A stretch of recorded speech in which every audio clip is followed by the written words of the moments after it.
Guys पर ये Instagram के रील देखो, इस स्वादिष्ट के फनी कमेंट के मजे लेंगे। नीनी नहीं आ रही है, मम्मा चाहिए। सर्दी खांसी हो तो हम मम्मा को बहुत मिस करते हैं, पर विक्स वेपोरब हमें मम्मा के पास होने का एहसास दिलाता है। विक्स दे सर्दी खांसी के 6 लक्षणों से राहत और चैन भरी नींद। कैसा है आप? सुला दिया।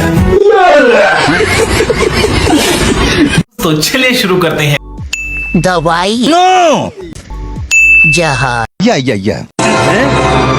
क्या?